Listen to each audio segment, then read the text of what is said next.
Supreme court की open court hearing के दौरान एक एडवोकेट ने एलिजिडली सीजीआई बीआर गवई की बेंच की तरफ एक जूता फेंका। सिक्योरिटी ने तुरंत इंटरवीन किया और प्रोसीडिंग रिज्यूम हो गई।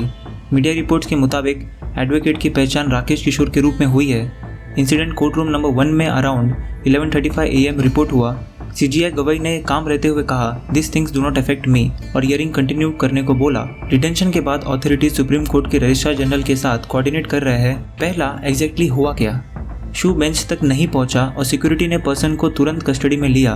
दूसरा, कोर्टरूम से निकलते वक्त स्लोगन सुनाई दिए, सनातन का अपमान नहीं सहेंगे। ये मल्टीपल आई विटनेस अकाउंट्स में आता है। तीसरा, मोटिव एंगल रिपोर्ट में लिंक होता है सीजीआई के recent go ask your deity remark से, जो खजुराहो विष्णु आइडल केस के कॉन्टेक्स्ट में कंट्रोवर्सी का पॉइंट बना। चौथा, प्रोसीडिंग ब्रीफ पॉज के बाद रिज्यूम हुई और बेंच ने लॉयर्स को कंटिन्यू करने को कहा।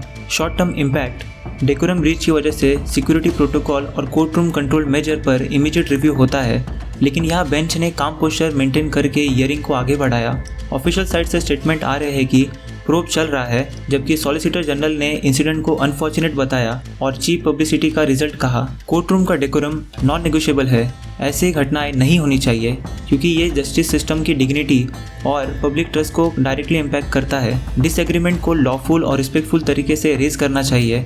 वॉयलेंस या डिस्ट्रप्शन से सिर्फ सिस्टम कमज़ोर होता है।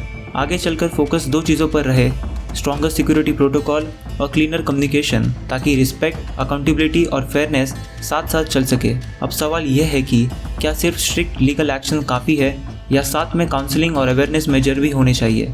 कमेंट में बताएं।